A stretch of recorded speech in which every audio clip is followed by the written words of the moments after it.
This episode of Tales from Astlantis is brought to you by Astlantis Premium. Don't you just hate having your favorite podcast interrupted by ads like this? Well, dear listener, you're in luck. Because starting at just $3 a month, you can support independent Chicano media and receive ad-free episodes, premium episodes, bonus content, and access to our Discord server. Just visit talesfromastlantis.com and click Go Premium, or follow the link in the show notes. And now, on with the show. You must excuse me. I've grown quite weary. This hasn't been easy, I know. But you've learned a lesson.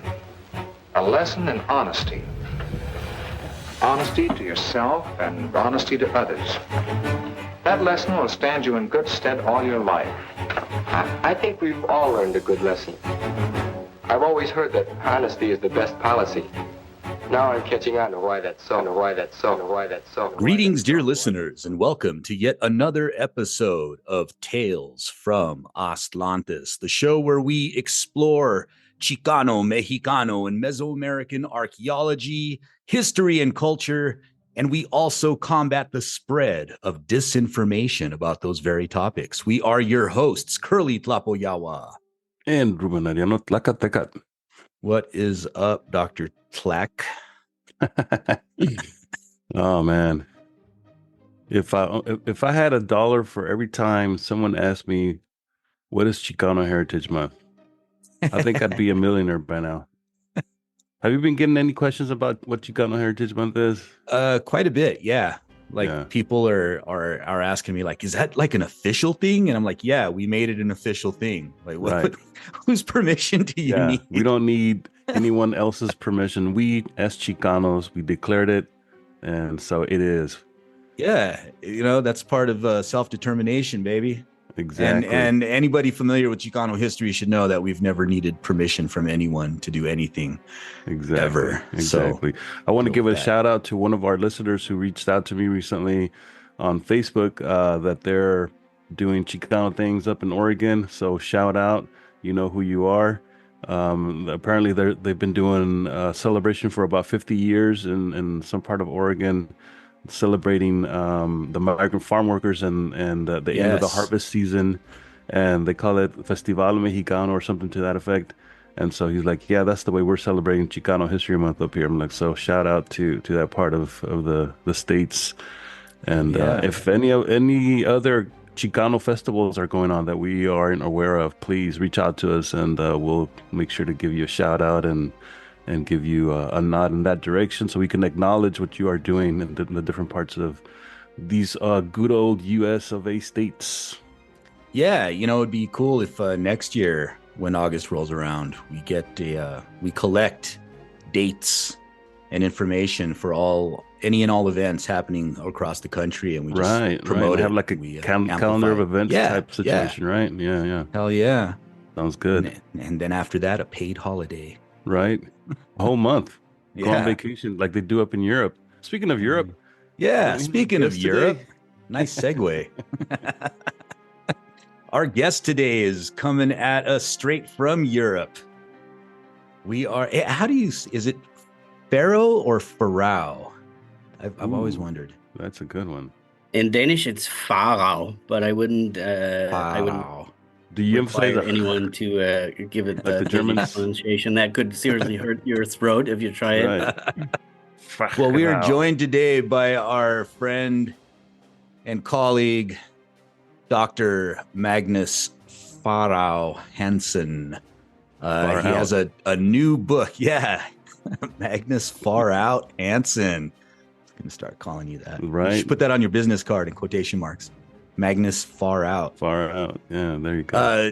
Dr. Hansen has a new book now out called Nahuatl Nations. And does it have a subtitle? Does it have a... It does. What might that be? Nahuatl Nations. Oh, language revitalization and semiotic sovereignty in Indigenous Mexico. Hell yeah. That's a mouthful. Yeah, but we like having those. Right. I mean, academics, you have to have a long ass name, right? I mean, otherwise, what are you doing? Yeah, right. If you're not you got to put that big brain to good use there, Magnus. But that's a great name, Nahuatl Nations. That's a very cool title. And congratulations on the book, man. Yeah, congratulations. Thank you very much. That is definitely a feat to be able to go from dissertation, because this is based on your dissertation, right? Yeah. So it's quite an accomplishment to be able to go from dissertation to book. Yeah, it was I actually thought I wasn't going to make it, but then COVID came and then I was just stuck in a hey, lucky you in a room for a while, and I had to do something. Had some time on your hands. Well, COVID screwed up a trip that I was going to take with you to Mexico, man. I was very bummed out by that. It's screwed it all up that entire year. So for listeners who don't know you and don't know your work, can you give us a little bit of background on the life of young Magnus there? Well, so I'm from Denmark, so there's not really anything very natural in ending up studying Native American languages in Mexico or elsewhere. But that was sort of how it went, from me just having, when I was a kid, an interest in languages in general, and then I wanted to study languages that were different from the ones they were teaching in school. So in Denmark, we study English and German and Latin and Spanish. I did in high school. Are most people in Denmark multilingual? To one degree or other, yeah. Yeah. Most people have very functional English, at least, and many people also have good German. But I wanted to study something that was way different from any of that, and then I was into. So you may have heard about like this in Germany. There's this thing called where they play Indians. They do that. So yeah, they dress up and I've seen that. And when I was like 12 or 13 years old, I was doing that a lot myself, and I didn't, of course, like have any frame of reference of doing that. I thought it was cool, and I wanted to understand what that meant to be there. I was reading like Bury My Heart at Wounded Knee and all those things, and sort of being very sympathetic to a way of life that I thought I understood something about, but wanted to know more about. So in that way, it was a little bit of that combination of the interest in languages and then the interest in indigenous cultures of the Americas that sort of made me take that interest. And then I started in university when I was 18, and I entered a program. So it's not like in the States where you sort of can do different courses, like you enter into a program and that's what you do. And I did Native American languages and cultures. And at that point, what we were studying mostly in that department was Nahuatl, because one of the big Nahuatl linguists, Una Sanger, was a professor at that point at the University of Copenhagen, and she made me take this interest in Nahuatl. Basically, it was in a little bit forced on me because I thought I was going to be studying North American indigenous languages, or north of Mexico anyways. But we had 3 years of Nahuatl requirement. So I took 3 years of intensive Nahuatl with Una Sanger and some other teachers. And then having done that, I really liked the language, and I really liked I felt I was getting better at it, of course. But then I also felt I wanted to study the language in its living setting, because we were, of course, only studying written texts from the 16th century. So what people call classical Nahuatl is what we studied. But I'd really always wanted to have like the experience of hearing it and of trying to speak it and of engaging and interacting and learning from the people who spoke the language that I was going to learn. So I asked her, my teacher, Una Sanger, if she could recommend some place in Mexico that she would want me, suggest that I go if I wanted to learn how to really know the language as a spoken, living language. And I know she's done a lot of field work all over Mexico. She has a house in an indigenous community in Guerrero, a Nahua-speaking community. She's worked in Durango. She's worked in Puebla. But she said, no, you should go to Morelos. There's a town there called Hueyapan, and this is where you should go, because that's a Nahuatl that's pretty similar to what we've been studying here. And then she wrote me a letter of introduction in Spanish, and I brought that letter and I went to Hueyapan and showed them, this is me. This is me. Please. This is Una Sanger. You've never heard of her. Yeah. But how old were you at this time? I was like 22, I think. Okay, so you were just a little kid. I was a youngster. Yeah. And I showed up and they received me super well, and it became in many ways this a second home of mine, also because I ended up after some years returning. I met my wife there, and now I have family in Hueyapan, Morelos. And that's where I did most of my initial Nahuatl learning as a living language. And it's also described those experiences in one of the chapters in the book. Mm-hmm.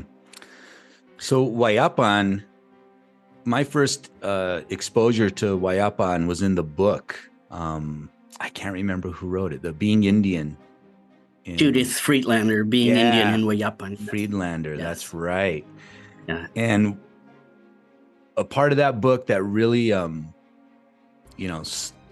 stuck out to me was how, and it's somebody we've spoken about on this podcast before, but Juan Luna Cárdenas used to go to Hueyapan, correct? And in what sort of capacity was he going to Hueyapan? That's a wild story. It really is a very wild story. I also came to Hueyapan prepared by having read that book, of course, and some other texts that's been published in that variety, and I tried to do my homework in that way, but I wasn't prepared for that story about what that movement meant. Mm-hmm. So Judith Friedlander sort of describes how in the 50s and 40s, when this Mexican nationalism was at its height in Mexico City and in the political establishment, and they also were very much trying to integrate this indigenismo in the national politics in different ways.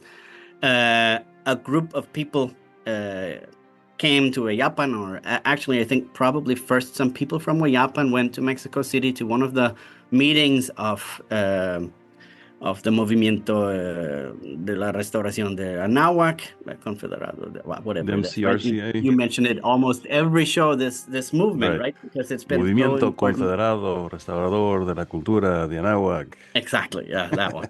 So they went to one of those meetings, and they met Juan Luna Cárdenas, and he came to Hueyapan because he thought it would be a very good idea to teach the Nahua people there about Aztec culture and how they were supposed to be. So he created a little bit of a movement or a circle of people, young people mostly in Hueyapan in the 40s and 50s, who were studying his ideas about what being Azteca is supposed to be like. So he used that word, of course, a lot. And if you read his materials, that's sort of that's also, if you read other writers, even indigenous writers from that period, that is often how they would identify as Aztecas, right? Yeah. Because that was a part of the nationalist language. They did this little movement, and he was sort of so you say what capacity. But that capacity turned out over time, at least, it may have been different in different parts of the process of how this group developed. But towards the end, he was almost in the capacity of a cult leader and sort of semi-god. Damn. Oh, yeah. Yeah. Oh, yeah. Wild. So he married also a woman, or more likely a little girl in Yeah, I was going to Huillapan. say very, very young, right? Yeah, she was like what, 14, 15, maybe, if that. And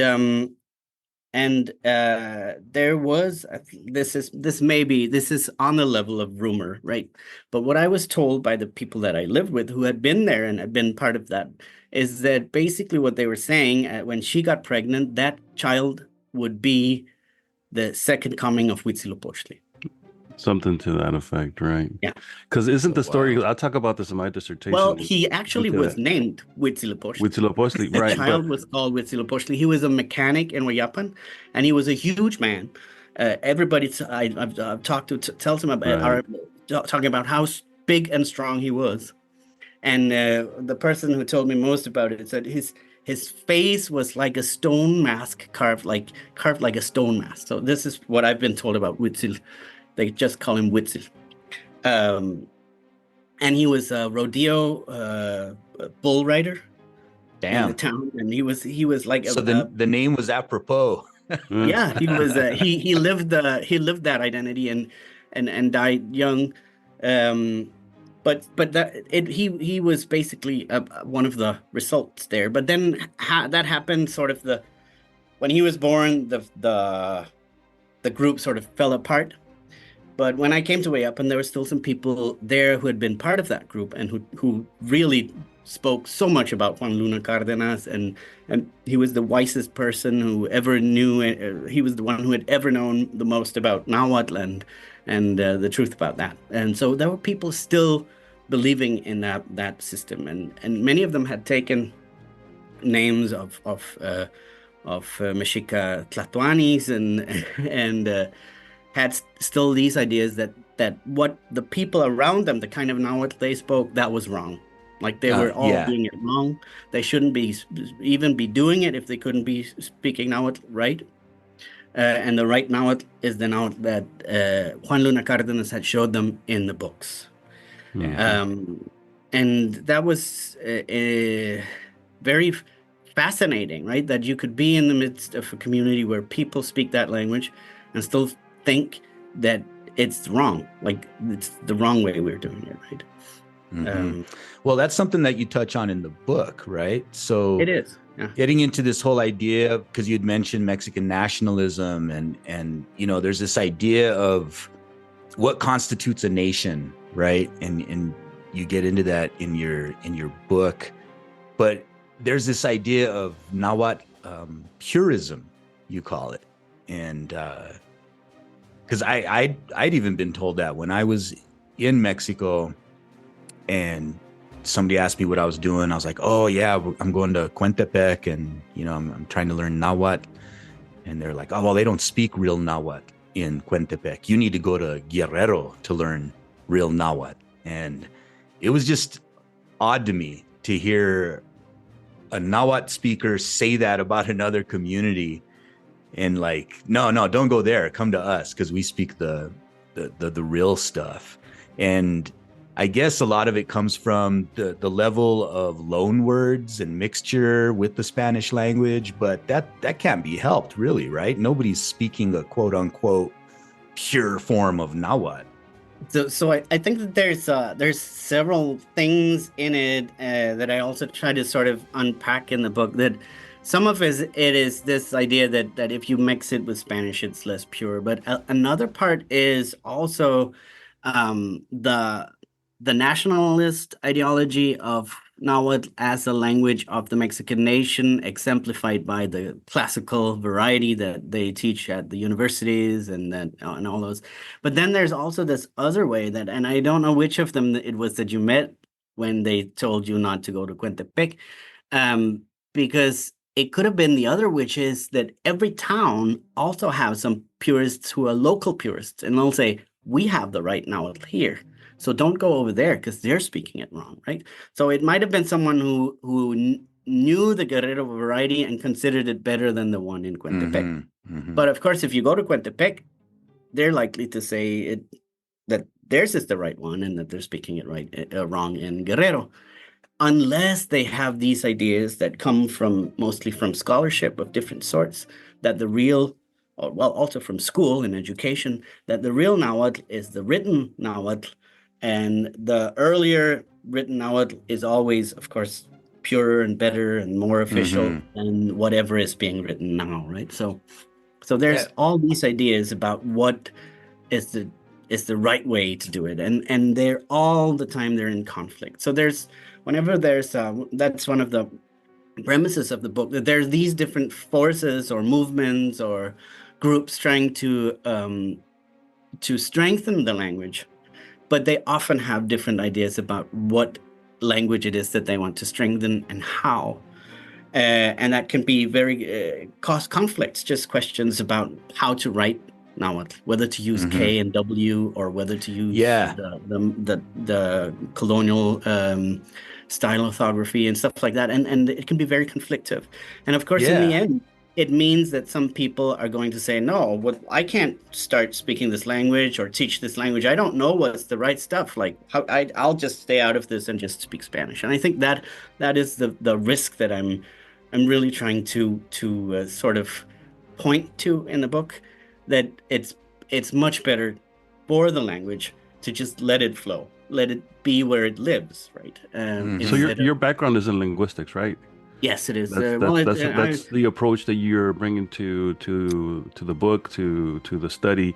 And I'm thinking, I'm not sure what it's called, I'm not a linguist, but isn't there, because this sounds very similar to, for instance, the way that people from back east refer to people who talk and speak English in the South or in Texas. Definitely. They're always saying, oh, they speak it incorrectly, or they have a really hick way of pronouncing words in the South or in Texas or out west or what have you. Chicano English or African American. It's the same thing. I'm hearing that's kind of what's happening here. I think that maybe it's sometimes we tend to overthink things that are just as simple as, people having variations and thinking that their form of speaking the language is better than the people from the next town over, right? Like, it's just as simple as that sometimes. It is that simple, but there's couple of things that make it less simple in the Nahuatl case. And one case is, of course, that for English, there's a very, very standardized language that you have to learn to engage in education.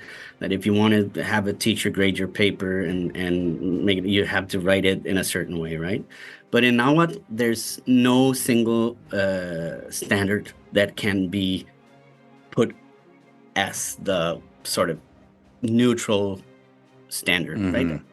And any attempt at putting one there is going to have political implications, because it also means that whichever groups of Nahuatl speakers have something that is closer to that standard is going to have somehow more power or have an easier time acquiring that standard and so on. And then the other ones will be stigmatized. And of course, that's also the case for English, right? So lots of speakers of English in the United States and in the UK speak varieties at home of English that if they would know that if they wanted to be like a lawyer or a politician, they would have to change their way of speaking and acquire a different... Well, I don't know about that. That seems to be out the window nowadays. Some places at least, right? Yeah. It's certainly shifting a lot. And I hope it's going to shift also in terms of how now it can be more of a language that has a more diverse standard, right? So that all the speakers of Nahuatl can see themselves as having not the wrong kind of Nahuatl. So I guess what I'm hearing from you is that aside from the fact that there is such a thing as classical Nahuatl that is taught in the universities and colleges and such, right? Besides that, there isn't a standard method of teaching contemporary Nahuatl, because every community has their own version of it, and no one can agree as to which standard should be the one that's taught across the board, right? That's one thing, right? And then the next step is that there's also the argument that I'm really making is that the only way to make Nahuatl important enough to keep passing it on is by using exactly the kind of Nahuatl that one's community is actually speaking. Well, I guess that leads me to my question is that because in Mexico you hear a lot of people show disdain toward indigenous languages by calling them dialects, right? So in this case, we do know that these are variations, meaning they're dialects of Nahuatl. if they're all if every town or every community has their own dialect of Nahuatl, how do we approach something as close to a standardized language that these all dialects are a variation of? Or is it going to be the case that it's always going to be a variation, hence dialect in perpetuity, because each town wants to keep doing it their own way? We'll be back after a quick break. Have you picked up your Mexica calendar for the year 12 Flint? Or how about a paperback copy of The Four Disagreements? Just visit talesfromastlantis.com for all the latest merchandise and show some love for your favorite podcast. That's talesfromastlantis.com for all the latest merchandise. Now, back to the show.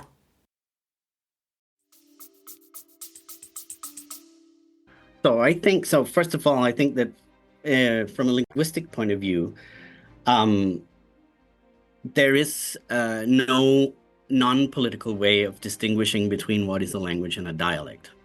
It is entirely the question of what is the political community that chooses something as their standard language. That's a language, right? And if it's something else, but it's similar, then it's a dialect of whatever we've chosen as a political community as our language. So it's I'm from Denmark, and we have a very special situation, and which is very good for illustrating this principle, is that in Sweden, they speak essentially a dialect of Danish. In Norway, Sweden. they also speak a dialect of Danish. Except that if you go to Norway, they will say that Denmark and Sweden speak a dialect of Norwegian, Right. and in Sweden they'll say, or at least that's what they would say if we didn't have three separate governments and three separate nation states. Yeah, right. So that's basically, it's when the nation states are formed, that's when those three dialects become three languages, with us each with, well, actually the Norwegians have two standard languages. The Swedes have one, and we have one, right? So in Denmark, we also have dialects of Danish, but any of those, if it had been the one spoken in the capital, would have become the standard Danish language. So it's a political decision and a political process of forming a nation that turns a dialect into a language. And with indigenous communities, it seems like what you get are sort of like mini nationalisms. Exactly. That's been my observation, especially here in New Mexico, where we have 19 pueblos and the Navajo Nation and the Apaches. You see a lot of this inner conflict, and like that's the only way I could describe it, is like a mini nationalism that exists. But this They is call these patrias chicas in Mexico, right? Las patrias chicas, the many nations. Yes. And that is exactly why the nation, from the dissertation title, it was just Nahuatl Nation. And then luckily I realized it has to be a plural, because that is what the entire argument of the book is, that every town that decides that our language is our language, right, we want to protect our language, is a nation and has their own national language, right? So that's why I don't speak about Nahuatl. I do speak about Nahuatl dialectology, which is sort of the study of how it varies. But I don't speak about dialects of Nahuatl anymore. I speak about Nahuatl languages. So to me, I think that is the political action is to give the language. Well, I'm not giving anything, but I'm conceptually realizing that it belongs to a political community, and the political community is who decides what is the right language for them. And then my job as a linguist is only to help them describe it if they want me to do that, help them produce materials, help them in any way that they ask me to. Well, one of my favorite stories in the book is, and I remember when this happened, is you're discussing how the Mexican government tries to kind of co-opt the Nahuatl language as sort of like the national language that represents Indigenous Mexico, right? And at the time, there was but it's all performative, because they don't bother to actually learn how to speak any variant of the language, much less classical Nahuatl or contemporary Nahuatl. And I believe it was a candidate for the presidency went into a community and he was trying to say Tlasokamati Miak, and instead he said Tlaxcali Miak. Yes. Yeah, that was which is former like many, President Enrique Peña Nieto when he was many tortillas. Yeah.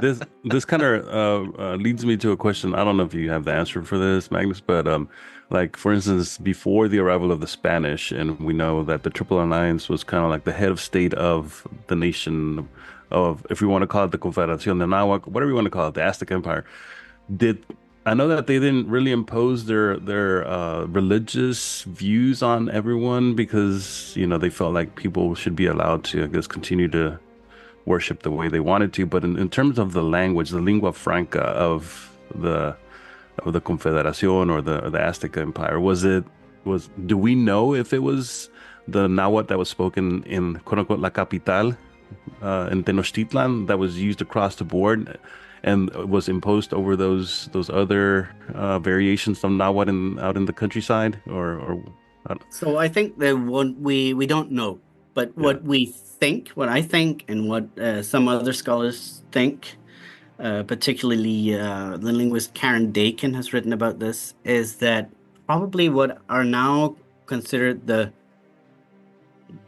dialect area of the periphery, so what is spoken on the West Pacific coast and all the way down in southern Veracruz and into Tabasco, might very well have been remnants of lingua franca Nahuatl. Okay.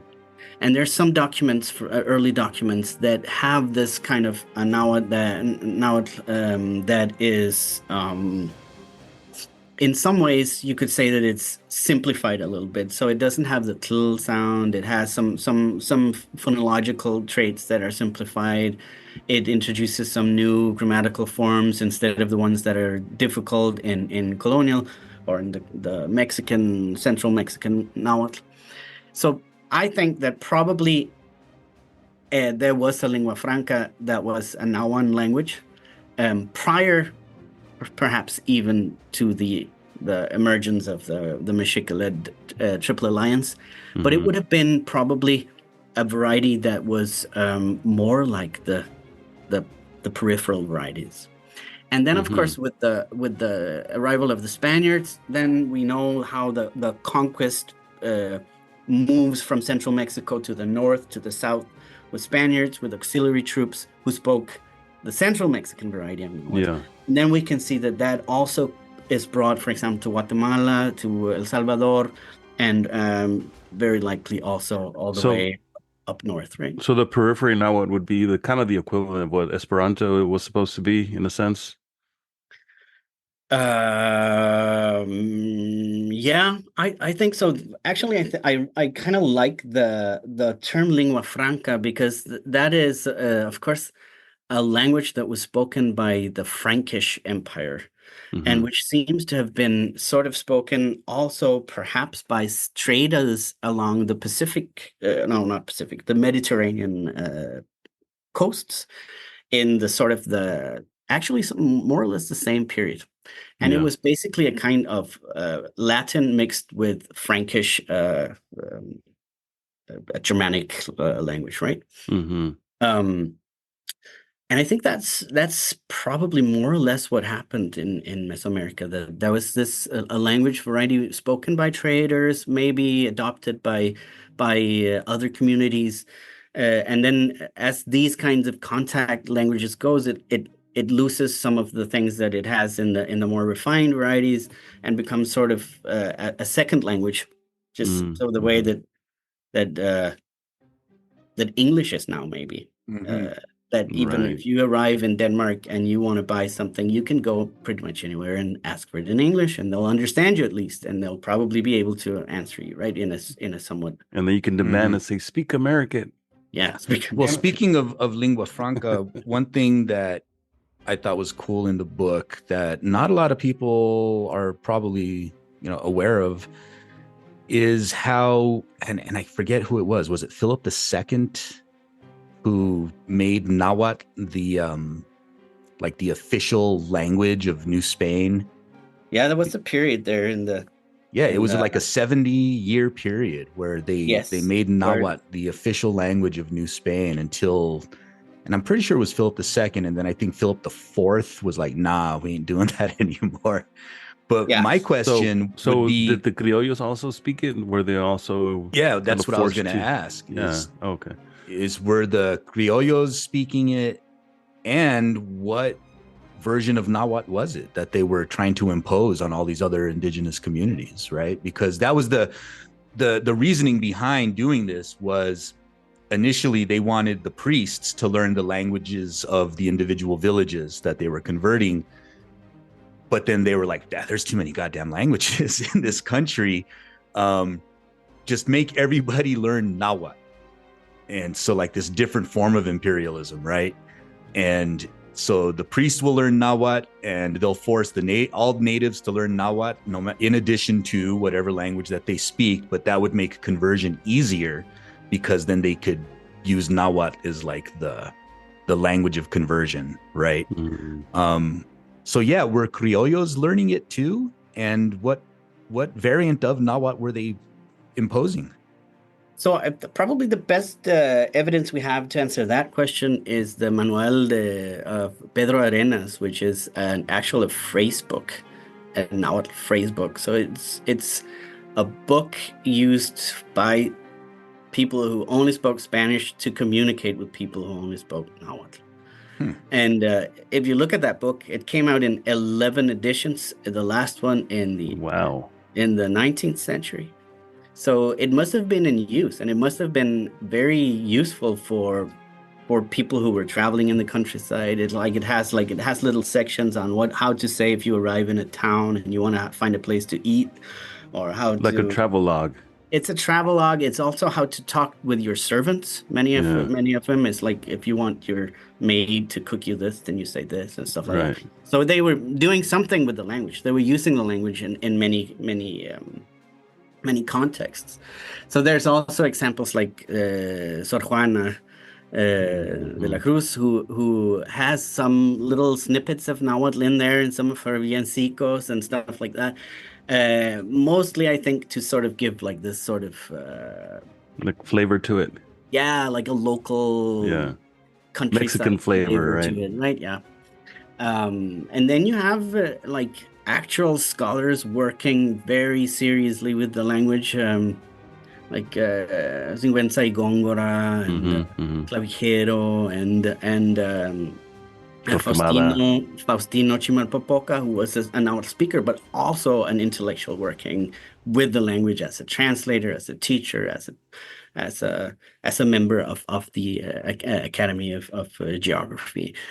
So there were all kinds of different ways of engaging with the language, but there's no doubt in my mind that it was very common and very useful for the people, also Criollo people in central Mexico, to use the language when they were engaging with the indigenous classes who made up the bulk of the society still at that point.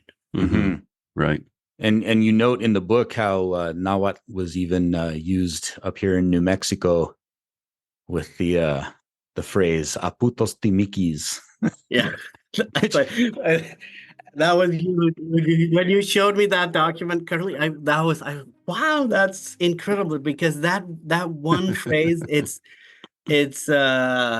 encapsulates this entire history of the language, right? And it's Nahuas who have accompanied the first Spanish colonists in New Mexico, right? They must have come there as maybe auxiliary troops, sheep herders, whatever, and they've been speaking Nahuatl, and then they've engaged with the local people there in New Mexico as well, because the person who says this is an Acoma warrior, who yells this at a Spanish soldier brandishing a Spanish sword, right? So he means what he's saying. But that an Acoma person threatens a Spaniard in Nahuatl is and just that the expectation mind-blowing. that also the Spaniard is going to understand what he's saying. Yeah, so Yeah, he yeah. had like that's the language you're gonna use, Yeah, right? because that's the lingua franca as you're talking Yeah, about, right? Like, even at that point, right? Yeah. Yeah, it's wild. 1680s. When so you go, do we know if this is like the first instance of a native language being written in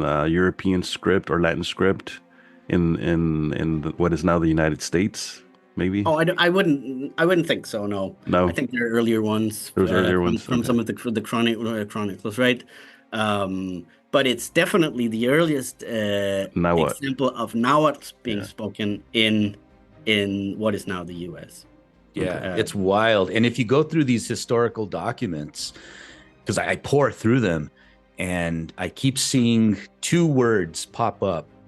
They have like one word that's just a generic word for translator, and it's tequitato. Mhm. And then for Nahuatl speakers specifically and Nahuatl translators, they call them Nahuatatos. But they spell it Naguatato, Nahuatato. So if you don't know what you're searching for, like if you're trying to use a contemporary or classical Nahuatl orthography, you would miss a lot of these words while you're searching the documents because they're not going to pop up. You have to know what you're looking for. And of course, the interesting, or what also is the case, is that of course most historians who've been working on early documents there have not been interested in what was going on with Nahuatl, right? They were interested in what was going on with the Spaniards, with Acoma, and the other pueblos. So they haven't been looking for those. And so I was just that phrase popping. Well, because even still today, the dominant narrative in terms of the settlement of the Southwest by the Spanish is that it was Spanish, and with the understanding that there was, like you were saying earlier, auxiliary indigenous people who were brought in, namely Tlaxcalans, who were used to settle the space, but it's always framed as Spanish. Even the Tlaxcalan people get subsumed under the Spanish label because over time, a lot of these Tlaxcalan peoples become sort of honorary Spaniards in a sense. And they could even petition if they become prominent figures in their communities. Once they've settled a space, they can go from being Tlaxcalan to being a quote unquote Español. Right. Yeah. So and Español at that time already had like a very like a higher status, elevated, Nahuatl speakers, because they were never conquered. They were allies of the Spaniards. Allies, exactly. So they also may have seen themselves already at that point as something that was quite distinct from better than whoever they saw themselves as the ones who were doing the colonizing. Right. And when you're searching these documents, it's important to search for terms like lengua mexicana. And that's one thing that not a lot of people understand, because I saw this video a while back where it was such an obnoxious video where they were like, there's no such thing as a language called Mexican. And they were going off on how there's no Mexican language. And I was like, well, actually, there used to be, for sure. It was called. And to this day, right, there's a specific variant that still calls the language Mexicano. Yeah, there are many where they still consider themselves Mexicanos. Yeah.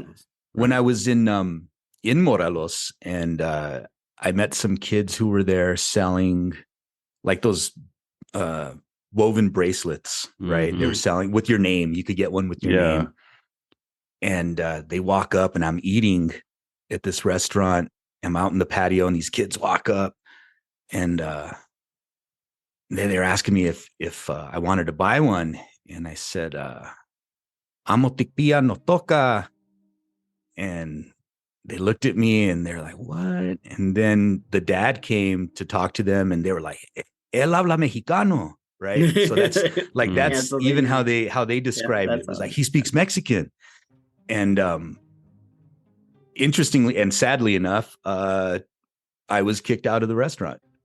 For talking to these kids in Nahuatl. They made the kids leave, and they walked up and they were like, "No hablas groserías aquí," and I was like, "What?" Dang. And so they made the kids leave, and so I was like, "Well, if they're leaving, I'm leaving," So I didn't even pay. I just got up, and I spent the rest of the day hanging out with these kids and their dad, and just cruising around. Where was I? It was in Cuernavaca. Yeah. And, so wait, Kurly, what I'm hearing is that you're one of these people that does not does not pay their tab at the end. Yeah, just any excuse. Any excuse just to run out on the bill. This is bullshit. Shame and I flipped on over you. the table and Shame left. on you, sir. But it's a real problem because linguistic discrimination like that exists and is, of course, the major reason that in so many Nahuatl-speaking communities, the language is not being taught to kids, right? Because they know that they can face that sort of a situation if they speak the language still in the wrong places. And that is in spite of, like, this, I'm guessing, would have been maybe a decade ago or more. Yeah, this was like 1996, 1997. Okay. Because one of the things that I point out is that a lot of the overt discourse about indigenous languages in Mexico has changed a lot. So that it's being appreciated to a much higher degree than it was even when I arrived in Mexico in the early 2000s, where this was also very common. People would be saying, why would you want to learn something like that? That's useless. Like, and they would say that about also their own language in the community. Right. And now they don't do that anymore. So there's something that has changed politically that makes it more appreciated, but still there's an undercurrent where the discrimination still happens, right? Well, I'm glad you brought that up, because I wanted to bring it back to like the communities like Huayapan, where you were doing your studies, and also like Milpa Alta comes up in some of the early accounts of the things that the MCRCA was doing, Luna Cárdenas, those folks.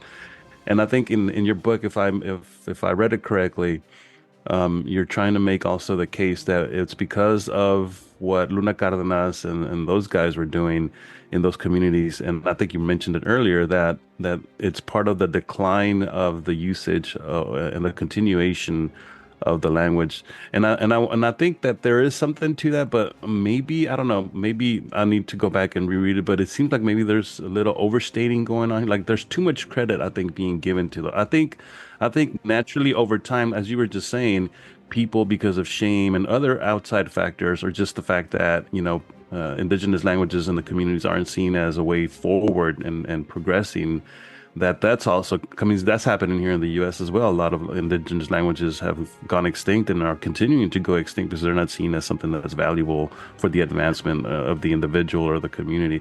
So while I accept the notion that these guys, the Mexicanistas that were going into the communities, were adversely affecting those communities, I think that maybe we give them too much credit for what's happening with the languages. I think that's only one place that I would make that argument, and that's Huayapan specifically, because that happened, like where he actually went there and he was there, and there was this group of people who were actively out there telling their own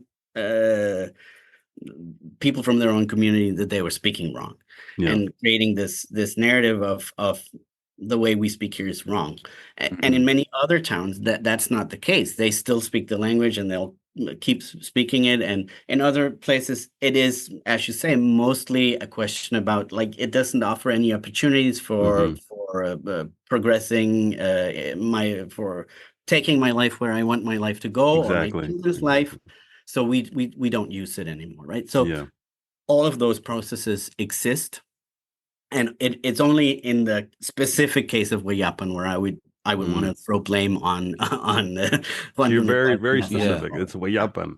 Yeah. Okay. Well, Got it. And in Huayapan, so Juan Luna Cárdenas, I would imagine he had a pretty good grasp then of the Nahuatl language if he was able to communicate with people in this community, right? Or was he just speaking to them in Spanish?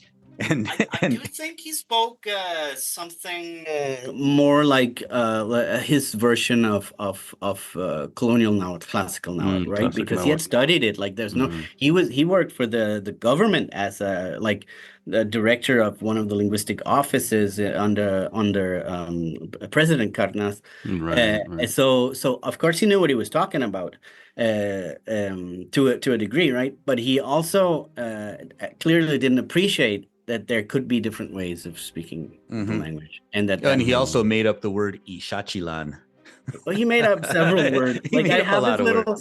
I recently bought his little grammar, and it's fun. It's fun. There's some weird stuff in there. There's some odd language. There's a far out orthography system that he's the only one in the world to ever have used. Yeah. He's worth studying just for seeing like Yeah. Well, what he's Besides, doing at that besides time. Ishachilan, I mean, that term has now over the years been expanded and been pronounced Itzachilatlan. Like people have, The like, more syllables, the you know what better. I'm saying? Like they complicated the term to Yeah. make it sound more complex and more deep Yeah. than it actually was. It was just Ishachilan, which he came up with for the continents, right? For the Western Hemisphere, if I'm not mistaken, that's what it meant. But also, I mean, he also claimed, maybe you know more about this, that the Azteca invented the hamburger and they called it the pachola. Do you know anything about this?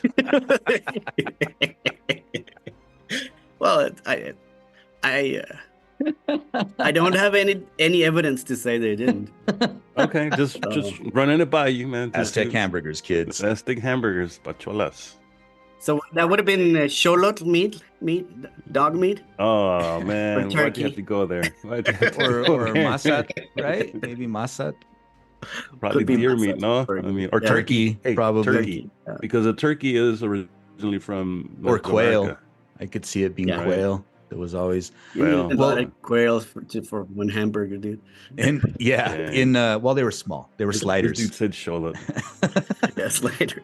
So in Huayapan, you mentioned this organization, Chimalnahuatl, which that's a dope name for an organization. It's like the shield of the Nahuatl language, right? Metaphorically speaking, like the protector defender of the Nahuatl language. And you go into the work that they've been doing.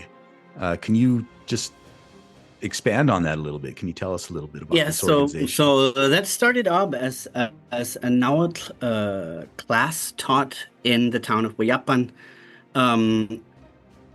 as a way for youths in Nahua, in Huayapan to fulfill a requirement of community service in order for them to get a scholarship from the state government in Morelos. And one youth in Huayapan, he had recently come back from the US. He had been in New York for most part of his childhood, and then he came back to Huayapan.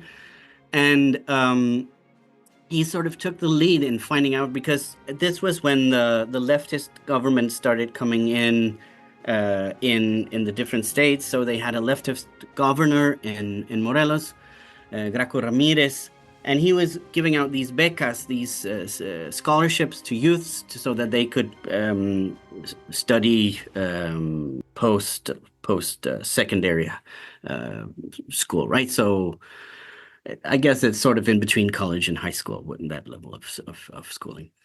But of course, many people, they need money to be able to do so, because otherwise they'll have to get a job and contribute to their family economy in some other way. So he was doing that by giving these scholarships. And then the criteria for getting it was you had to do some sort of community service. And this youth, Alex Maya, he made it, he petitioned if it could be okay to consider it community service for the young kids to participate in a Nahuatl course so that they could study the language. And then by doing that, they would have fulfilled their community service requirement. And about 80 young people in Huayapan, and this is a point where hardly any speakers of below 30 years of age. And then all of a sudden, a bunch of youngsters around 17, 18, 19, maybe even a little bit younger, some of them, start going to classes, start learning the language, start taking an interest in learning the language. And when I arrived in Huayapan, and that would have been about 10 years before that, I was able to find just one teenager who spoke Nahuatl, who had grown up with his grandparents. So it's a big deal that 80 young teenagers decide that they want to learn the language and that they want to spend their Saturdays in a very tiny noisy classroom studying this. And then they are the ones who founded this Chimal Nahuatl organization. Or I guess it's a sort of a civic association, with the purpose of continuing that work after the stipend, the scholarship program ended. So in a way, I think that is the best outcome that could have been from a course like this, that it actually motivates young people to do something like that and take it up as something. They're still working on it. They're still carrying out activities. And when I go to Wayapan, they converse with me in Nahuatl, and they use the language. That's amazing. So it was a very positive thing. So what do you think of, because you devote like a whole chapter to us wacky Chicanos that are reclaiming the Nahuatl language as a heritage language. And you mention specifically Jan Garcia and his organization. What do you think of groups like that? Because man, that guy he's as close to fluent as anybody I've met, man. He's really good. He's so impressive. And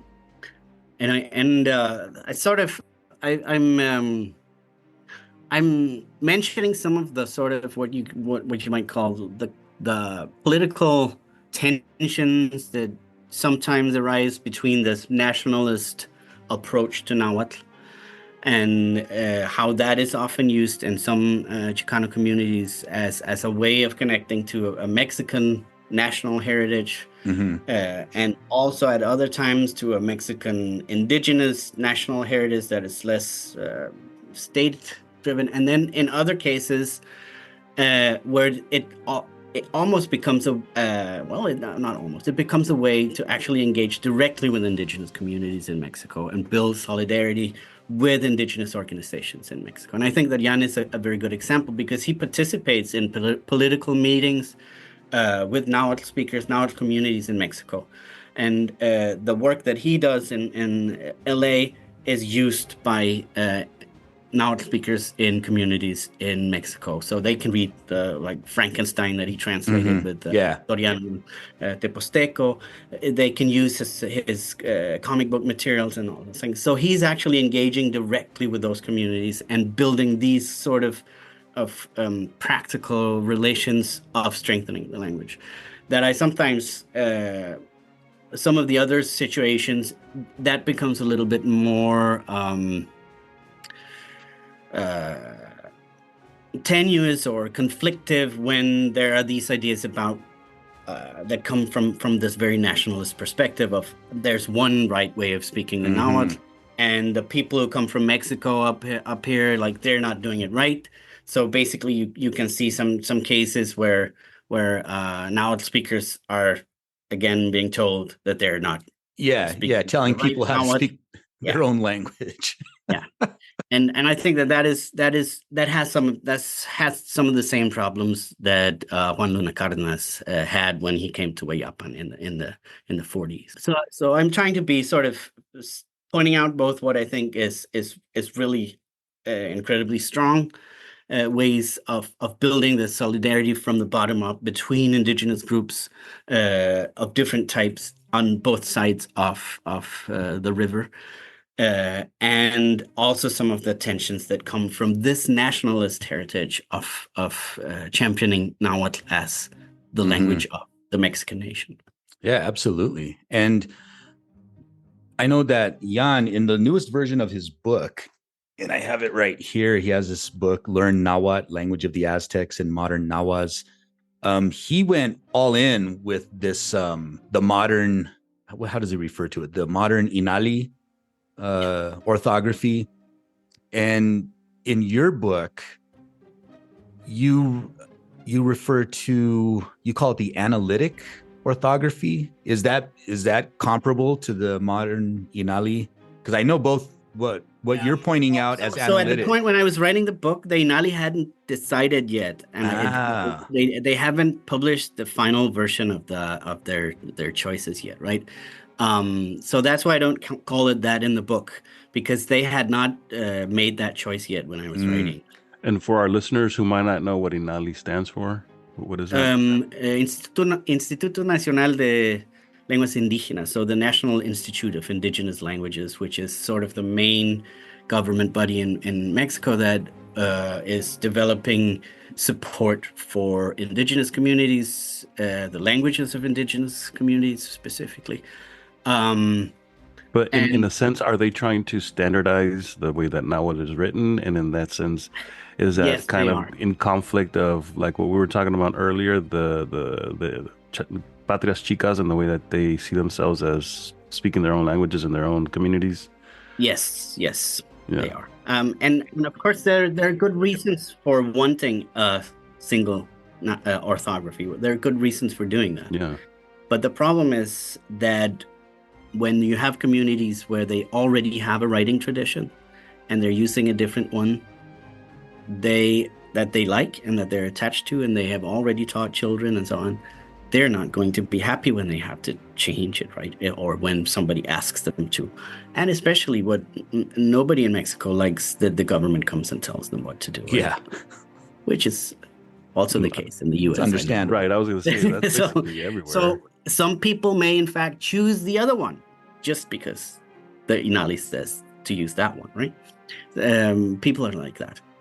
You know, as a Chicano, I can appreciate that because we Chicanos, like we have our own Chicano English and our own Chicano Spanish, and we spell things a certain way and pronounce things a certain way that don't conform to English language standards and Spanish, or at least Mexican Spanish standards. And so we get it from both ends in terms of the criticism.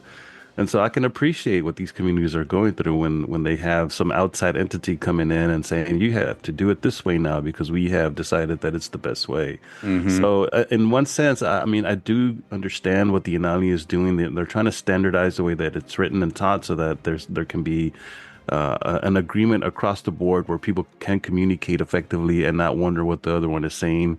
But on the other hand, also like sympathize with the communities who say, no, well, this is the way that we're doing it and you should respect that. So you have to find a balance in there somewhere. And what do you think that is? So what I always say is that it doesn't matter how you write it. It matters that you write it. Like, so if people can read what you write in Nahuatl and it reaches your audience and they feel that is the right way that they want to read their language, then you're doing it right? And I also always say it doesn't matter which writing system you choose, someone will eventually tell you it's the wrong one. Oh, believe me. Yeah. I've been using the K and the W since like 1998. You know, It's so contested that people get angry. And then when I saw the INALI version come out and they used the K and the W, I kind of felt vindicated, like, yes. But even then, as you've pointed out once or twice, Magnus, I don't use the S, I use a Z. So even the way I write is like a mixture, like my own personal preference. I think that's the Juan Luna Cardenas in you still. Yeah, yeah, it really is. So Juan Luna Cardenas had his good moments and his bad moments. That was one of his good ones. His Z's were on point. Yeah. Well, I was speaking to Victoriano Teposteco, and I gave him a copy of the calendar that we publish, and he looked at it and he noticed. He gave me some feedback on like a better way to spell some of the words, to write out some of the words, but he actually liked the Z too. Okay. And he asked me, why do you use the Z? And I said, well, I think it's just personal preference, but I think it looks stronger than an S. So just like as a graphic designer, when I was laying it out, I just liked the way the sharp edges of the Z just appealed to me visually, you know? And he was like, yeah, I could see that. But he had some really good feedback on the way that some of the words were being written, because a lot of times when you're using the INALI, like that strict INALI style, you lose the slight, like that H, almost that aspiration, mahquili. And he was like, you're not getting that H in the mahquili. So he was like, maybe added an H before that K, just so that sound is present. So yeah, it's just interesting, like having all these different conversations about orthographies and what should be used, because when people talk about, well, you should only, there's like these quote unquote purists who are like, no, you should just use the way that the Spanish priests were writing it. And I'm like, well, the Spanish priests were using symbols that we don't even use anymore, you know? And none of them were very consistent, except for the Karochi. None of them were consistent in how they wrote it. So there's not one classical Nahuatl that was actually being used. The systems that are now classical Nahuatl are recent systematizations of those conventions. Right, they've been standardized as well. One's by Andrews, Campbell, and Kartunen is the one system that has the ages, and then there's the other system that Michel Launay uses that comes from the Jesuit tradition that marks the glottal stops with the accent marks, right? But it also depends on the language, the frame of mind. Like if you're an English speaker and you see an H in a certain context, it'll sound like a hard H, and in certain contexts it might not. And the same thing in Spanish, the H is sometimes silent in Spanish, and so you have to know the rule. So you have to have some familiarity with the language before you can even begin to understand those. Yeah, it's complicated. But I always think of so when Shakespeare was writing, there was no such thing as standard English orthography. Like he never had to take a spelling class. He never had to have anyone tell him, don't spell it like that. He was just doing it the way he liked, right? And imagine if half of his time had been spent on discussing with other people how he was supposed to write every word instead of just writing, how much Shakespeare would we have? Well, probably a lot less, right? He had the freedom, the orthographic freedom to just write. And of course, today we have we have now a standard, well, a couple of different English standards, right? So I had to change some things also in the way that I had been taught to write English, because in the book, because there's British English and there's American English and all those things, right? So so that makes it a lot easier. We don't have to choose. But it's not necessary to write great literature or to read it or appreciate it to have a completely standardized orthography. Bernardino Sahagún didn't need it. Shakespeare didn't need it. Neither do we, as long as we can read and write. Yeah. So back off, purists.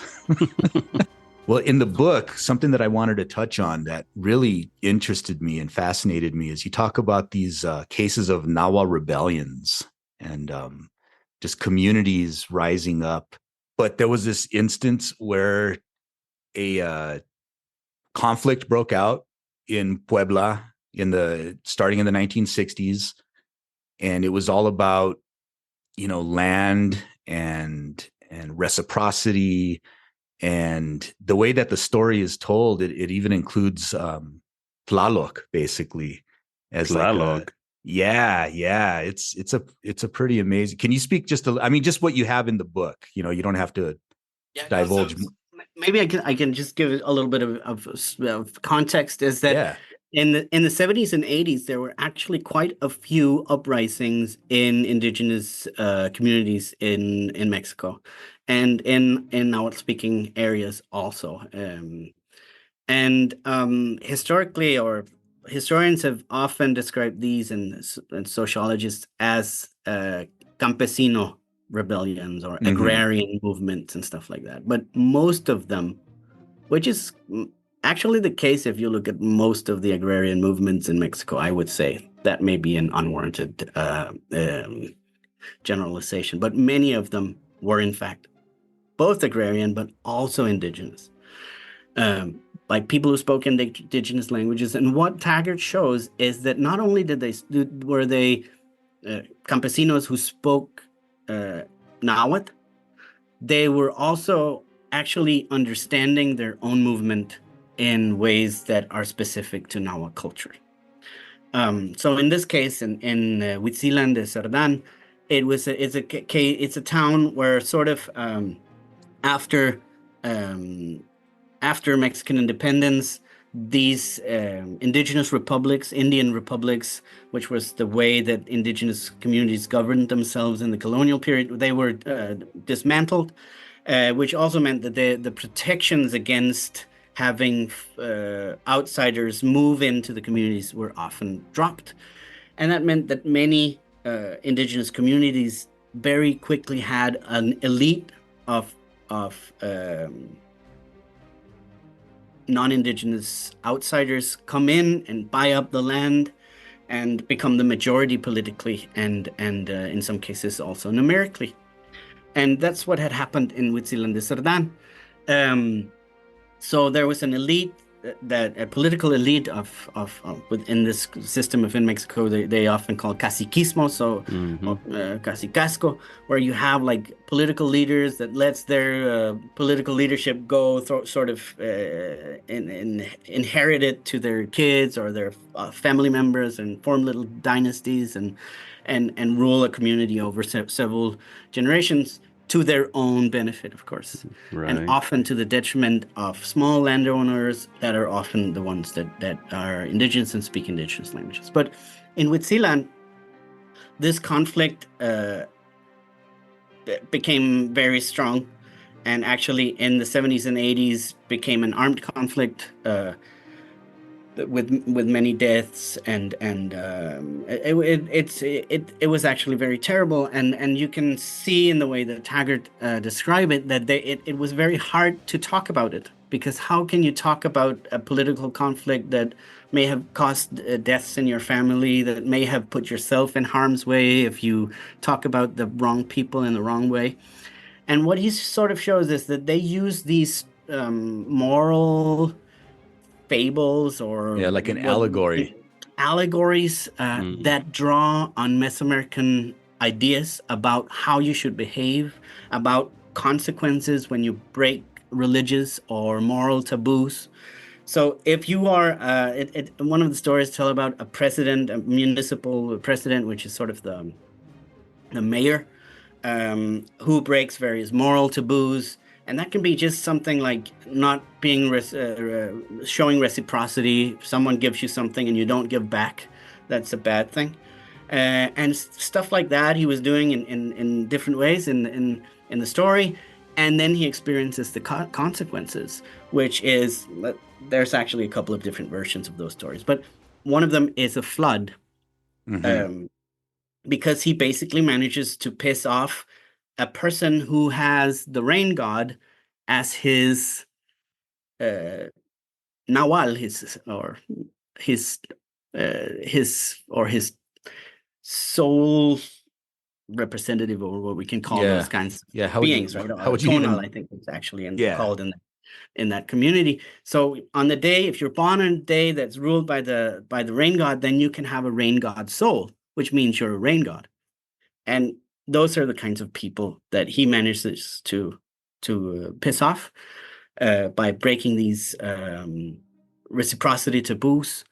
And then the town is flooded, and only the poor people who live up on the high sides of the hills are the ones that are saved, right? So there's a justice, a retribution that saves the poor people in the story, and that's a way for these Nahua people in Huitzilan to talk about these political conflicts without talking about them politically, making them into something that in some ways is actually a stronger claim, right? Or a stronger way of telling the story, by making it something that is epic, divine, spiritual, moral at the same time. And I think that really shows that these agrarian conflicts, at least by some of the people who participated in them, were understood as also a kind of an ethnic or cultural clash, right? That goes back to those first conflicts from the colonial encounter.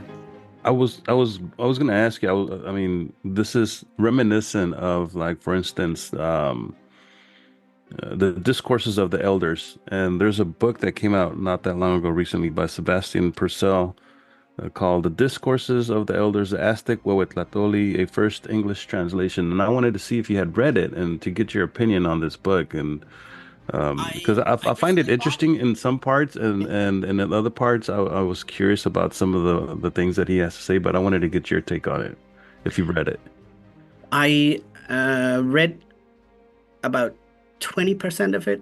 I bought it recently, and I got it I read the preface and foreword, and then I read some of the translations.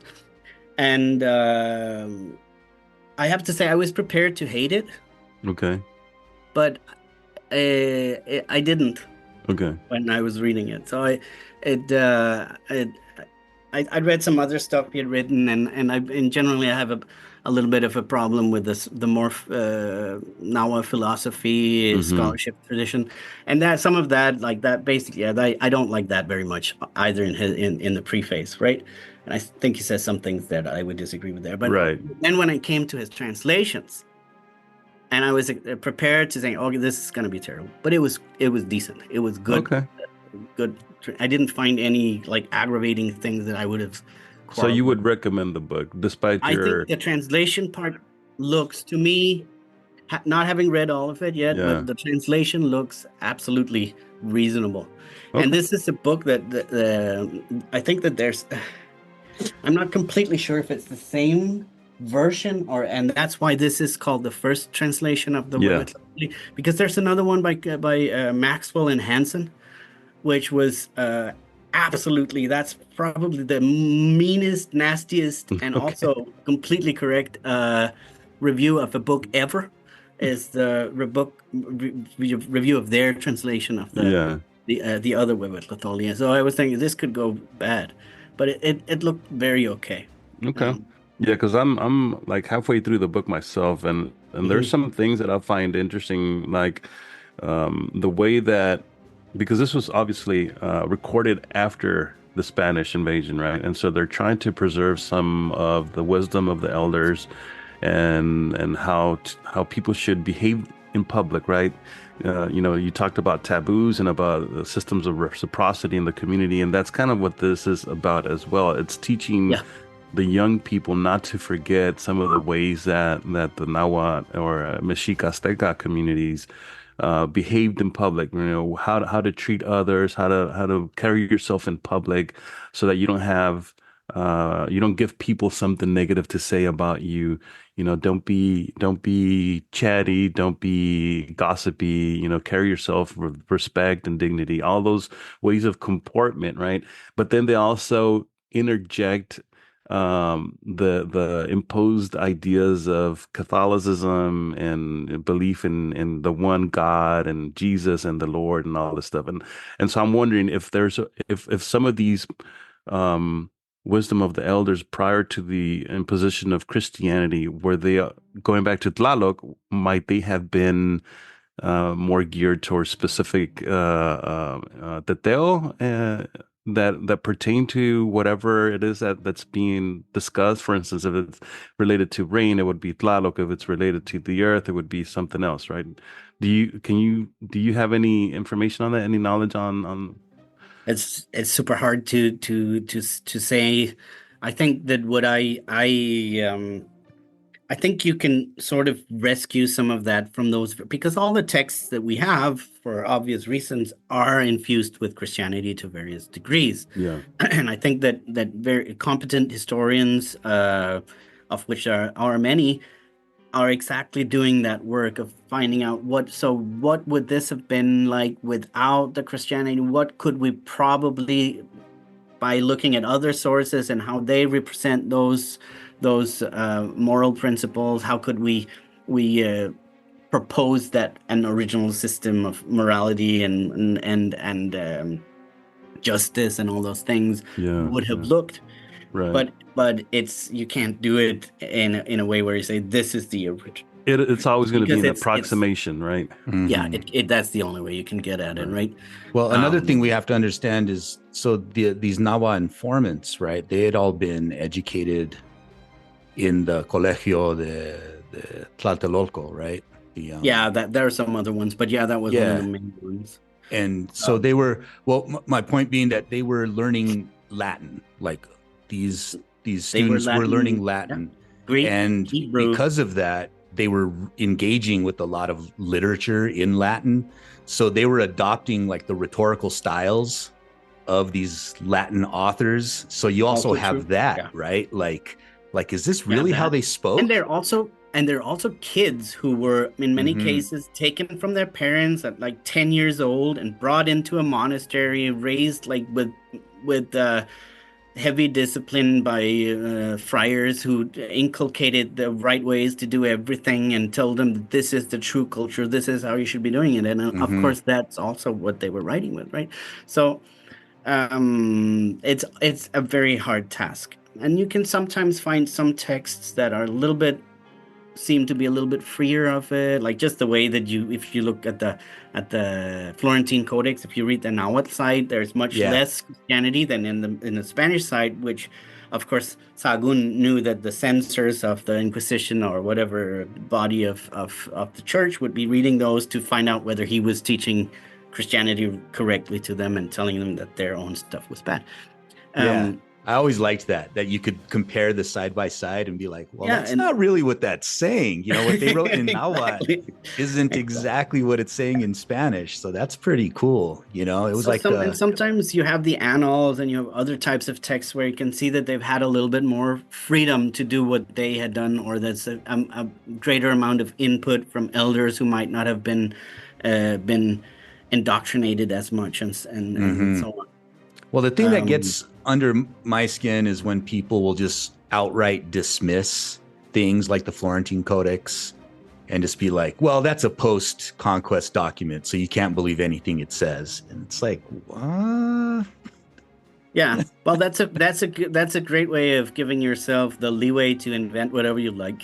Exactly. And that's what because that's what you're left with. Like, yeah. So I'll tell them, all right, so you don't want to read the Florentine because it's post-conquest and it can't be trusted, but you trust this guy who's telling you, you know, whatever, that Citlali means the first star or whatever, you know, whatever nonsense they're making up.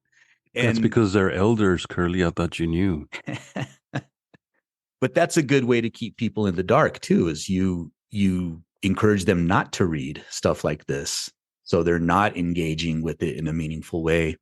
And they're not coming away with some understanding of what the ancestors actually thought. And it makes it easier to control, right? You tell them, well, you can't trust that. You just trust me. I'll tell you. I'll tell you what it. Yeah, and I think like what I like to do, and I haven't done with this book yet, is that I like to read the translations side by side and see, so what is Leon Portilla and Liporado Silva Galeana saying? What is Sebastian Purcell saying? What is Craig Hansen and Judith Maxwell saying? And how, what is the actual text in the Nahuatl side, right? That lets you form your own opinion. Like, it's sad, but there's still not enough Nahuatl scholarship on YouTube that we can just watch YouTube videos. We do have to do our own research in the old-fashioned way. Shocking. Yeah. Well, getting back to Way Up On, which is where you have the most lived experience, right? You mentioned that they're governed by a Consejo Indígena, an indigenous council.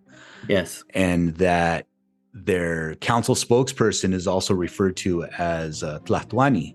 Ooh. And do they use like old, you know, Nahuatl? Siwakoat, you know. Yeah. Do they use other terms? Yeah. Just Tlatuani? Yeah. So what they had is that they used to have sort of as almost most municipal councils have in Mexico, is that they have the colonial Spanish cabildo structure, where you have like a Presidente Municipal. Presidente Municipal, before it was a gobernador. And then you have like different offices. You can have síndicos, you can have fiscales. Jueces. Jueces. And then you have all these different positions in the cabildo. And when they became an independent indigenous municipality, because that's what their way to becoming independent was only because they were recognized as an indigenous community, because usually they would only allow new municipalities to be formed with many more inhabitants. So when they did that, they changed the structure. So there were two different factions in Huayapan, one that just wanted to keep the same structure and just become a normal municipality with a presidente and a cabildo. And then another group that said, no, if we're going to be an indigenous municipality, we're also going to have an indigenous type structure of government, which means that we will have a council of elders, and then we will have a speaker. So what they have now is this council of elders and a speaker, and then they also have, of course, officials with specific tasks in the government that sort of like, you need someone to take care of the seguridad pública or whatever, right? So they have that, and then they also have all the other little groups, or not big groups, that are the ones that take care of the bienes comunales. So that's the common property that is held by the community, and that's like a different organization that has its own democratic system. The groups that take care of the water supply and all those. So they have like a much more like a very grassroots democratic system in that way, except that they do go to elections to vote for who is going to be the Tlatoani, or Presidente Municipal is what it's called from the outside, right? So they vote for that, and then they bring in the other days, the whoever was voted as the president would bring in their planilla to take up the cabildo. So they would put their own political faction in power, and they still do that. So in a certain way, it's very similar to what was there before. It's just called something else.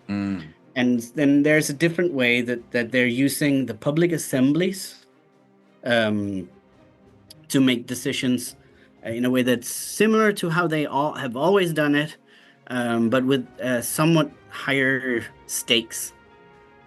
Because before, when Huayapan was a part of the municipality of Tetela, you would vote about certain things, and then the government would make the decisions. But here they do have also a sort of direct democracy for many types of decisions, where they meet up at the plaza, and the people who are there make the decision, right?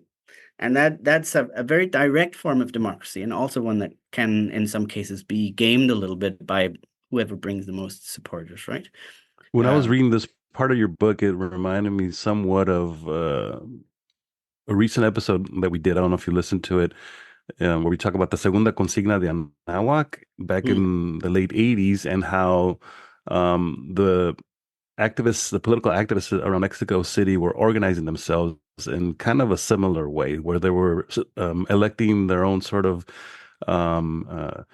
governments that were very localized to communities, to certain sections of the city, where they were going to, it was a very populist kind of way of approaching government, which they were trying to model supposedly based on their understanding of Mexica Aztec indigenous ways of political organization. And that's kind of like they were following the tradition of the Mandato de Cuauhtémoc, and now this is the second one. And I know that there's probably no connection between what's going on at that time in Mexico City and these communities, but I don't know, there's probably some connection in there somewhere. I think the connection is that this is an old way of organizing politics in indigenous communities in Mexico that probably is very similar to how many communities governed themselves prior to colonization, in the sense that they would also have assemblies. They would also, in many cases, we know that they must have had some sort of not just like we think of these almost as little dictatorships, right? When we think of city-states with a ruler, but many of them were confederations with several factions of society working together to find out the ways if they wanted to organize. So Tlaxcala, the Tlaxcala Confederacy, of course, is an example of that. But it looks like a lot of Altepetl may in fact have been organized by different Calpulis who came together and sort of made these sort of more democratic. I didn't want to say democratic, but it's closer to it, like a populist or popular or communal decisions. It's communal is actually the right word, because that is Communalism. Communalism is exactly what Right. what Not to be indigenous confused with political communism. theorists in Mexico have been developing as the language in which to describe this indigenous form of government. Yeah. It's communalism, communality. Communalism. And that's also why I tend to go with, instead of calling them dialects, do what the late great Mexican linguist Leopoldo Valinas called them, which is communalects. So the language of a community, right? Yeah, that's cool. Add that to the Communalex. toolbox. Yeah, I was very happy to add that. One of the things that always irks me when I'm, you read a history book about the Mexican Revolution, when they refer to Zapata, they always kind of gloss over it. They'll say that, well, he was named like the head of his community council, right? And in reality, he was named Calpuleque. And to me, like, those two things mean very different things. And if you're named a Calpuleque, then that, if you talk about that, instead of just saying, well, yeah, he was council president and then he did this. But once your frame of reference shifts to Zapata was named Calpuleque, then that opens up this door to like, oh, wow. So what does that mean? And how far back does that go? Like, where they were drawing from these traditional ways of community governance during the Mexican I think Revolution. they were still practicing. He was born in Anahuilco at a time when most people in that area spoke Nahuatl. That was the Nahuatl community he was born into, and I think that they still had that government there, and that it's just a continuation of the colonial indigenous governance that was still active there. And precisely, I agree that it's important to have the terms, because it's not the same thing when we come and describe a community using like a Spanish Cabildo terms, if those people who are in the system are using a different set of terms themselves, because that means that they're understanding it differently. Calpule is not just the same as a council president or whatever. Council president, or whatever, right? It's not.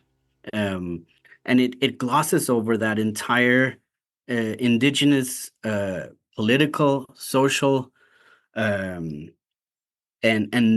also linguistic infrastructure that operates in. I see a lot of people online make the argument that there's no way that Zapata spoke Nahuatl, and I find that unlikely considering where he was born and where he grew up, and the majority of his troops. I would think that if he wasn't fluent, then he had to have had at least a working understanding of the language and had been able to communicate with people. Well, don't we have like a record of a speech that he supposedly gave in Spanish? I mean, not Spanish. I mean, Nahuatl. Yeah, well, there's the book, the manifestos of Zapata and Nahuatl, and then you have firsthand testimony, right? From when they went into Milpa Alta and allegedly Zapata addressed the entire community in Nahuatl. The tradition of wanting Zapata to not be an indigenous leader and to not be a Nahuatl speaker comes from a mixture of some historical theoretical frameworks, particularly a Marxist way of reading Mexican revolutionary history, where you want to have classes of production forces opposing each other, so it becomes agrarianism, and then it's less important, or perhaps not important at all, that the campesino class were also in many places majority indigenous, because what you see as the important part of the conflict is the class perspective, the class struggle. And then there's another part of Mexican historiography that wants to depict Zapata as a dandy, prancing around in fancy clothes and in Cuernavaca, and he did that on some photos that are very well known, right? With full like a traje de charro, the charro, right? But that is in itself, like, why wouldn't indigenous people do that if they had the money to dress up fancy? Of course they would. If they were like the leader of an entire, like, he at one point he had most of Morelos, parts of Puebla, parts of Oaxaca, Paz of Guerrero, maybe not Oaxaca. In his actual, like, he was the leader of all that. Why wouldn't he dress up fancy? Like, of course he would. And of course, you wouldn't see these historians make the same argument from the opposite perspective, right? Why is General such and such, not like a campesino if he's leading campesinos, right? Like it's always a criticism towards the indigenous that they're called the dandies or they're called the show-offs or this and that to try to diminish their stature, right? It's essentially a racist argument. And then there's been some. I have another chapter out recently in which I talk about the demographic transition in Morelos away from being a majority indigenous state. And what turns out is that Womack, who is one of the historians who has written a biography of Zapata in which he describes him as not indigenous, is based on a bad reading of the Mexican census of 1900 and of 19, I forget if it's 10 or 20, but what happens is that there's a shift in the way that they categorize speakers. So in the 1900 census, when they went out to ask people, what do you speak? What is your language? Then if the person said, I speak Mexicano, but I also speak Spanish, then they would only put down Spanish. And the census instructions tells the people who are taking the census, if they do speak Spanish, you put Spanish, and then it doesn't matter what other languages they also speak. So anyone who could speak Spanish well enough to answer the survey would be put down as a Spanish speaker. That, of course, means since most indigenous peoples are bilingual and speak both Spanish and the indigenous language, they would have been taken down as Spanish speakers in the 1900 survey. Like a demographic erasure of indigenous people. Yeah. And then, they're erased, basically, right? That's not what they're counting. They were, of course, at that point, they were interested in how many people can we talk to in Spanish. They weren't interested in finding out how many indigenous people were there. But then after the revolution, they count again. And then they count both. So they count the indigenous language and Spanish, right? So now you can, if you're bilingual, you're an indigenous language speaker in the survey after and the numbers are almost the same, which is crazy, right? And that's why Womack ends up saying, well, actually, basically nothing happened. There was like 10% indigenous people in 1900, and there were like 10% indigenous people after the revolution. So basically, it was the same. But what is the difference hidden in these numbers is that the first census is only monolingual Nahuatl speakers. In 1900, 10% of Morelos, more or less, only spoke Nahuatl, and you could not have a conversation with them in Spanish, or they would have been put down as Spanish speakers. And in that basically would probably mean that more than half of the population of Morelos in 1900 would have spoken Nahuatl. Yeah. Right. And after them, it's only 10% that speak any Nahuatl at all. Wow. So that's a huge demographic shift, like a very large group of Nahuatl speakers that disappeared from the state. And of course, we know why they disappeared, because they killed them and they said that they were going to kill them. Damn. Well, one of the most boneheaded arguments I've ever heard about Zapata is, well, he couldn't be indigenous. He has a big old bigote. Mustache, yeah. And I'm like, you got the brocha. You got the big brocha. Which is could be fake. Which is an odd comment to make. I mean, it's like, tell me you don't hang out with indigenous people. Well, people do that even like with pre-colonial stuff. Oh, that's Quetzalcoatl is European because he has a beard. Yeah. It's ridiculous. And that's just it. Again, it's just racism, and it's everywhere, right? People can grow beard anywhere. It's just a question of how many grow that degrees mustache. Degrees of beardness. Yeah, mine's all patchy. I can't. I couldn't. It's like that meme of the Family Guy where they show the color code and Yeah. but instead of the colors, it's the beard. Yeah.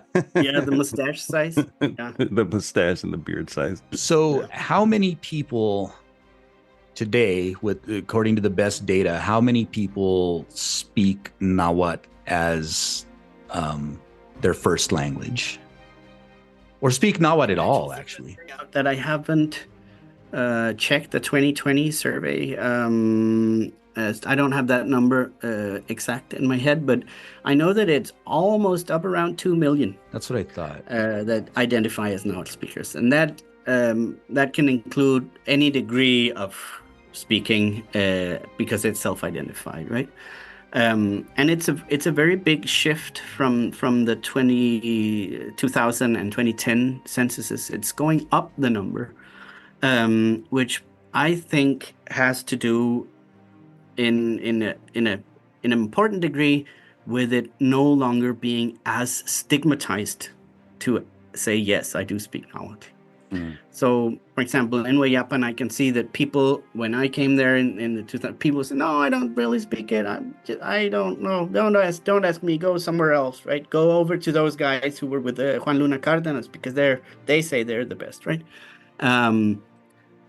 But now people will say, yes, proudly, yes, I speak it. This is my language. And I think the same is happening many places in Mexico, where people who had been taught to be ashamed of it now feel empowered to say, yes, this is my language. I'm proud of my language. So what qualifies a person to be considered as someone who is a person who speaks now? Do they have to speak it fluently? Can they be like Chicanos and, speak it half Spanish and half Nahuatl? Or, I mean, how do they measure that? No, they don't. It's entirely self-identified. So it does include, college students who took a language course. They're also included if they choose to identify as Nahuatl speakers in the survey. Interesting. But there would have to be a lot of those to take the numbers up from about just above 1 million to almost 2, right? That would be a lot of college students claiming to be Nahuatl speakers. But maybe there are some. I don't know if, So, and there's no way of knowing. Yeah. In your book, you do touch on this idea of, and I don't see them as often now, but there were these memes going around that were like mock Nahuatl, you call it, just kind of racially tinged memes meant to make fun of, at least the way I took it was to make fun of indigenous people and the way that they would try to speak Spanish. And you show some of these memes on here, and it's basically taking a Spanish word and adding TL to the end of it. So it's very lazy humor, and it's just, I don't know, it's not funny and it's shitty. Like I just get annoyed when I see this stuff. Yeah, I should say, luckily, those memes are not really circulating anymore. They're dead. But I do see places where Mexican youths trying to be edgy are producing them in writing on like Reddit and those kinds of places. But that's an old Mexican tradition. I mean, growing back, even as a kid, I remember hearing people jokingly, saying things in Spanish, but adding a Nahuatl suffix to it in jest, right? Maybe as a kid you don't really think much of it, but yeah, if you really take it out to its extreme, you can see the racial connotations that it has. Yeah, I think that's of course it in some contexts it can be innocent to do that, and in other contexts, specifically contexts where it contributes to circulating, like those memes are very clearly like sort of made to mock, right? And they may not always be meant to do that, but at the same time they sort of index, they sort of point towards like ideas of Indian backwardness of whatever, like these old stereotypes of that like in Mexico, it's associated with the word indio, for example, which is what nobody really wants to use that word anymore because it's become so derogatory and so loaded with negative stereotypes that of course that word is purely a slur in Mexico now, which it wasn't in the colonial period, for example. It was So those stereotypes are being circulated sometimes in those memes, even when they're not the present, because just by hearing the TL at the end of what some word, it brings that stereotype into mind, which is how these things work, right? And then the people that are making these memes can't even pronounce the TL sound correctly anyway. Yeah, so that's that's the other. Yeah. So I think that there's one of the things that I have there is that I think it's part of this cultural struggle in Mexico where words like white Texican and chairo and naco and all these kinds of words that some groups of Mexicans use to mock other groups or stigmatize or focus on social distinctions between different type of class identities. I think it plays into that, right? The idea being also, of course, like at the current political stage where you have like a leftist government that is pro indigenous rights, at least in discourse, and then you have like a classical neo-liberal conservative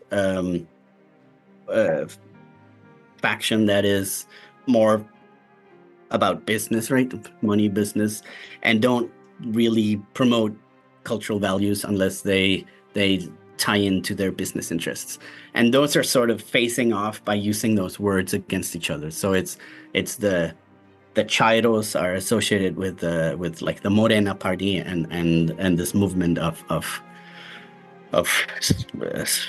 social economical progressives, and then the idea of the white Texicans as, which is of course a way of saying like Mexicans who think that they're Americans, or think they're white or act white or whatever it was, that kind of a stereotype, are associated. That's the slur that is being used in the other direction. Mm-hmm. I say, sir, the Chicanteca is the best teca. The Chicanteca. Oh, Meteot. So I just want to ask you, when somebody buys your book, which they should, what is like the main thing you want them to come away with from the book? Like, what's the central thesis of your book that you really hope makes its way through the pages? I hope that it will give an appreciation of the way that Nahuatl is many things to many peoples and many communities, and that this is exactly what makes it valuable, that it is something specifically to someone because of what it means in their own context. So whether that is Calpulli de Danza in New Mexico, or an indigenous community in Puebla, or wherever, what makes the language important is the role that that community gives it. And that is what makes the language stay alive. As long as there are people who say, this is our language, we're going to use it, we're going to take care of it, then it'll stay alive in that community. And there's no way we can go out and tell other communities, or any community can go out and tell other communities that they should be speaking it in a certain way, or even that they should be speaking it. It's the decision that is always made communally. And that's why it's important to form communities and be part of communities and think communally when we want to work with languages that are at risk. And I think that that is something that I think many linguists are learning, many anthropologists are learning it, that we need to respect the sovereignties of indigenous communities. And that really what we should do is, as scholars, is to focus on how we can participate in that communality in a way that the community values. And then we can choose whether we want that community to be the Mexican national community and the ways that they engage with the Nahuatl language, an indigenous community somewhere, a Calpulli de Danza, or a Chicana organization, and we can choose which communities we participate in and how we engage with the language in that context. And that is what makes the language live. Well stated. Well said. Yeah. Yep. So how would people get in touch with you online? Are you on Twitter? Are you on Instagram? Do you have a blog you would like to push? I'm chronically online, I'd say.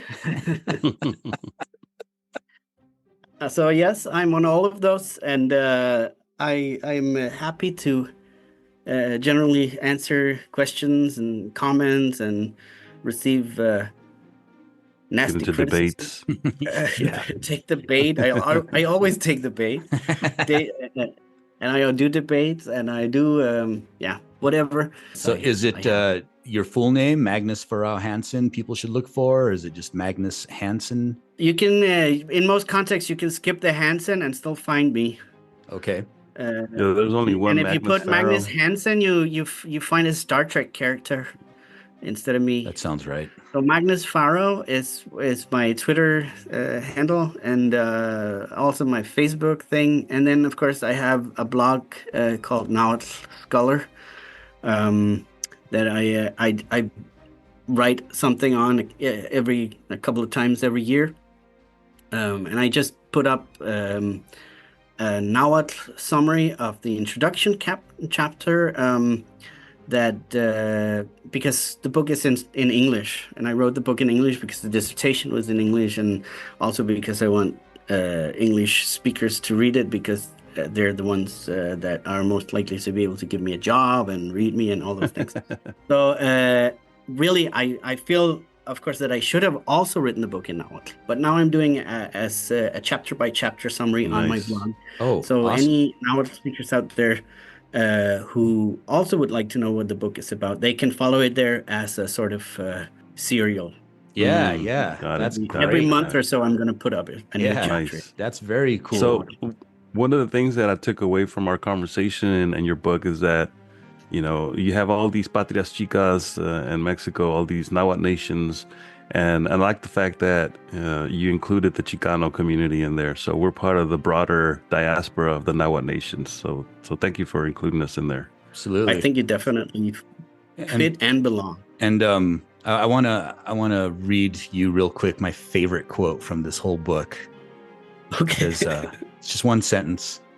My friend Kurly Tlapoyawa, for example, has told me of his dislike for speaking Spanish.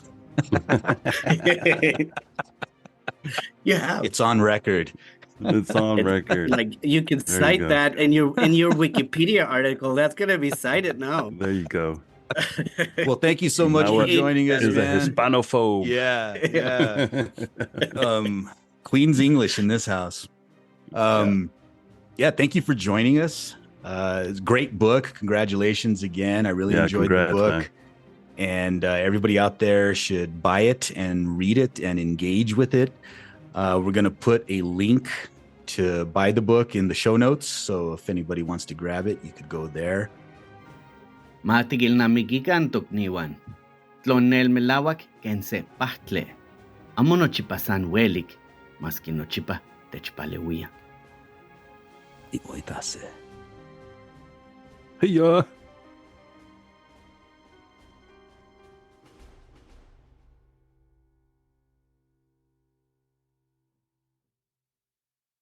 Thank you for listening to Tales from Atlantis, a project of the Chimali Institute of Mesoamerican Arts. If you enjoy the show, please consider becoming a Patreon supporter. You can do this by visiting talesfromatlantis.com and clicking Support the Podcast. Your continued support will help keep the podcast ad-free and independent. Until next time, Timoitase.